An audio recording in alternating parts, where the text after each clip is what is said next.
আল্লাহ তো সবকিছু নিয়তি লিখে রেখেছেন যে অমুক লোক ভালো হবে না খারাপ হবে, সে কাউকে খুন করবে কি করবে না, বা কাউকে ধর্ষণ করবে কিনা, অথবা চুরি করবে কিনা, অথবা ভালো কাজ করবে কিনা, সে বেহেশতে যাবে নাকি দোজখে, সবকিছু আগেই লেখা থাকলে আমরা কি করব?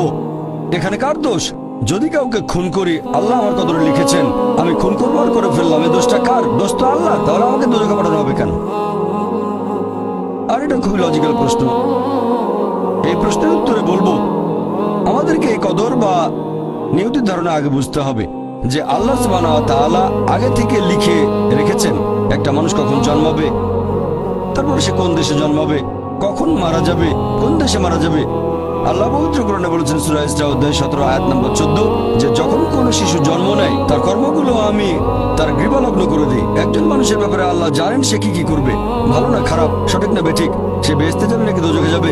যে ধরেন একটা ক্লাসে একজন টিচার পড়াচ্ছেন 100 জন ছাত্রকে প্রায় 1 বছর ধরে, আর পরীক্ষা শুরুর আগে টিচার অনুমান করলেন যে এই ছাত্রটা এবারের পরীক্ষায় ফার্স্ট হবে, ফার্স্ট ক্লাস ফার্স্ট, এই ছাত্র পাবে সেকেন্ড ক্লাস, এই ছাত্র করবে ফেল।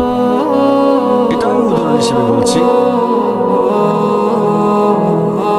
এর কিছুদিন পরে পরীক্ষা হয়ে গেল, প্রথম ছাত্র হলো ফার্স্ট ক্লাস ফার্স্ট, এই ছাত্র সেকেন্ড ক্লাস, আর ওই ছাত্রটা করলো ফেল। এখন আপনাদের প্রশ্ন করি, যে ছাত্র ফেল করেছে সে কি টিচারকে বলবে আপনি বলেছিলেন যে আমি ফেল করব তাই ফেল করেছি? এখানে দোষটা কার? টিচারের নাকি ছাত্রের? কার দোষ? ছাত্রের। টিচার অনুমান করেছেন এই ছাত্রটা বাইরে ঘুরে বেড়ায়, ঠিক মতো ক্লাসে আসে না, সিনেমা দেখতে যায়, এজন্য সে ফেল করবে।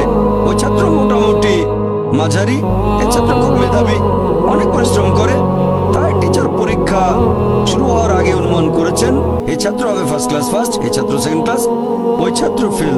তারপর আসলে ওই ছেলে ফার্স্ট ক্লাস ফার্স্ট, এই ছেলে সেকেন্ড ক্লাস, আর ওই ছাত্র ফেল।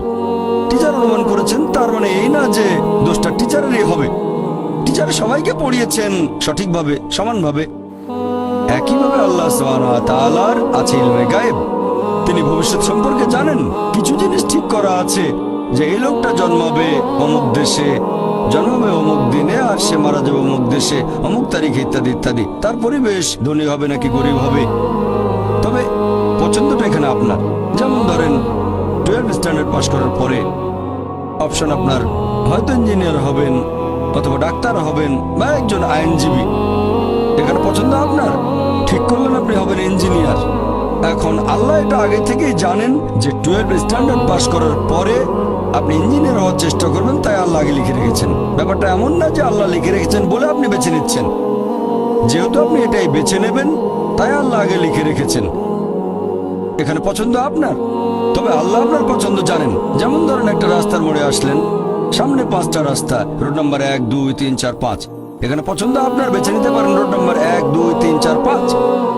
আপনি গেলেন রোড 2-এ, এটা আগে থেকেই লেখা আছে আপনার নিয়তিতে যে আপনি যাবেন 2 নম্বর রোডে।